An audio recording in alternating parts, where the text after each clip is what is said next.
दोस्तों ये है दुनिया का अंतिम छोर अंटार्कटिका, जहाँ 6 महीने दिन होता है और 6 महीने रात। दोस्तों यहाँ बर्फ की इतनी मोटी चादर है कि वो अगर पिघल जाए तो दुनिया में प्रलय आ जाएगी।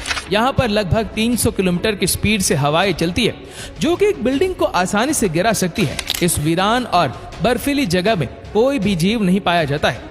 इस जगह पर कोई भी इंसान नहीं जाता है और इस जगह पर किसी भी देश का अधिकार नहीं है। यही नहीं, इस जगह पर एलियन का बसेरा है, क्योंकि इस जगह पर एलियन के सबूत पाए गए हैं। दोस्तों अक्सर आपने अंटार्कटिका के बारे में ये बातें कहीं ना कहीं सुनी होगी। तो दोस्तों देर न करते हुए चलते हैं अंटार्कटिका की सफर पर। दुनिया के 7 महाद्वीपों में गिना जाने वाला ये क्षेत्र आता है, जिसे अंटार्कटिका महाद्वीप के नाम से जाना जाता है। महाद्वीप उसे कहते हैं जो पृथ्वी के बड़े से भूभाग में फैला ठोस क्षेत्र हो। ये बड़े महाद्वीपों के लिस्ट में 5वें स्थान पर आता है। ये पृथ्वी के दक्षिणी ध्रुव पर स्थित है, जिसका क्षेत्रफल 140 वर्ग किलोमीटर तक है। ये इतना है कि इसमें ऑस्ट्रेलिया जितने बड़े 2 देश आ सकते हैं। पृथ्वी का इतना बड़ा भाग आज भी वीरान पड़ा हुआ है। इस भाग पर किसी भी देश का स्थायी कब्जा नहीं है। हालांकि 7 देश जैसे New Zealand, Australia, France, Norway, United Kingdom, Chile और अर्जेंटीना जैसे देश इस पर अपना अधिकार मानते हैं, लेकिन अभी आधिकारिक रूप से ये मान्य नहीं है। अंटार्कटिका को बर्फ का रेगिस्तान कहा जाता है, क्योंकि यहाँ पर बर्फ की भारी मात्रा है, लेकिन बारिश न के बराबर होती है, जो लगभग 200 मिलीमीटर के आसपास दर्ज की गई है। हालांकि बारिश यहाँ न के बराबर मान सकते हैं, क्योंकि बारिश अगर थोड़ी बहुत होती भी है तो वह सतह तक आते आते स्नो टाइप की हो जाती है, जिसे बर्फ की बारिश कहते हैं। अंटार्कटिका का पूर्वी भाग पश्चिमी भाग की अपेक्षा अधिक ऊंचाई में स्थित होने के कारण अपेक्षाकृत अधिक ठंडा रहता है। इस क्षेत्र का कोई भी टाइम जोन नहीं है।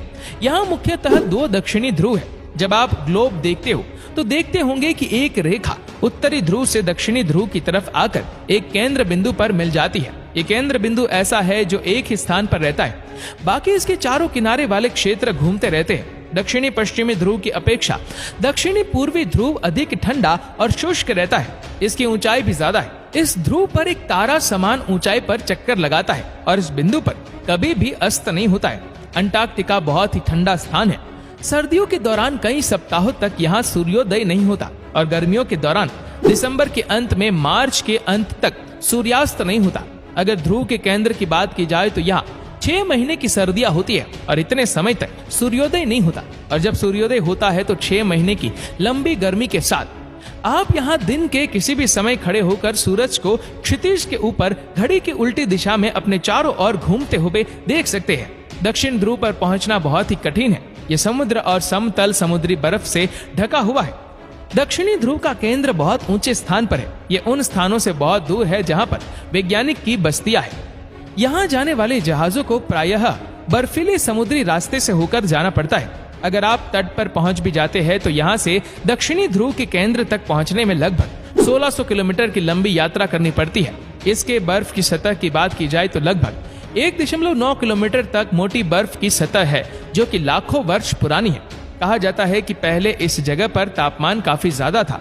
इसके बाद यहाँ टुंड्रा वनस्पति की मात्रा काफी ज्यादा थी। फिलहाल टुंड्रा वनस्पति अभी भी है, लेकिन कम मात्रा में। बाद में प्लेटलेट के सरकने के बाद और कुछ प्राकृतिक कारणों के कारण ये बर्फ का रेगिस्तान बन गया। दूसरा कारण ये भी है कि सूर्य के प्रकाश का बहुत ही कम मात्रा में यहाँ पहुँचना। पृथ्वी के लगभग 90% बर्फ 2 जगह पर पाए जाते हैं, एक ग्रीनलैंड और दूसरा अंटार्कटिका में। यहाँ पर पृथ्वी का लगभग 70% से ज्यादा पीने लायक पानी मौजूद होता है, जो एकदम मिनरल वाटर की तरह साफ है, लेकिन सिर्फ बर्फ के रूप में। वैज्ञानिक का मानना है कि अगर ये मीठा पानी किसी कारणवश पिघल जाता है, दुनिया के समुद्र के जल स्तर में लगभग 60 मीटर तक की बढ़ोतरी हो सकती है। ये बढ़ोतरी इतनी है कि इसमें दुनिया के बड़े से भूभाग से लेकर इंसानों का नामो निशान मिट सकता है। अंटार्कटिका में जहाँ गर्मियों में तापमान -10 डिग्री सेल्सियस से -15 डिग्री सेल्सियस रहता है, तो वहीं सर्दियों में यहाँ का तापमान लगभग 7 डिग्री सेल्सियस तक हो जाता है। यहाँ का आज तक का सबसे कम तापमान -82.2 माना गया, जो आज तक का पृथ्वी का सबसे कम तापमान वाले क्षेत्र में दर्ज है। अंटार्कटिका में वैसे तो कोई इंसान नहीं रहता है। यहाँ पर किसी को रहने के लिए प्रतिबंध भी है, लेकिन आप वहाँ परमिशन से जा सकते हैं। ये क्षेत्र दुनिया के तमाम वैज्ञानिक के रिसर्च का घर भी माना जाता है, जिसमें भारत भी शामिल है। अंटार्कटिका के बर्फ की शेल संभवतः पहली बार 1820 में फैबियन गोटले बेल्लिंगहॉसन और मिखाइल लाजरेव के नेतृत्व में एक रूसी अभियान के दौरान देखी गई थी। अंटार्कटिका पर लगभग 30 देशों का शासन है, जो सभी 1959 में बनी अंटार्कटिक संधि प्रणाली के पक्षकार है।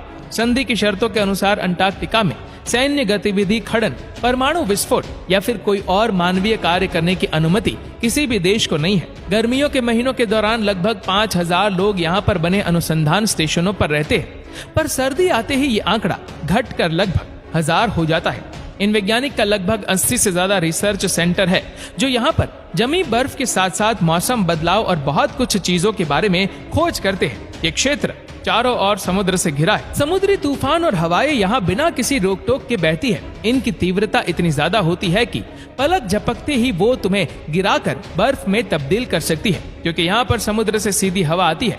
अंटार्कटिका में इस ग्रह की सबसे तेज कटाबेटिक हवाएं जो चौंका देने वाली है। ये हवाएं 200 मील प्रति घंटे तक पहुंच सकती है। अगर यहाँ के जीव की बात करें तो एम्पायर पेंगुइन जैसे जीव का नाम पहले आता है। ये जीव अंटार्कटिका के पश्चिमी तट के पास रहते हैं।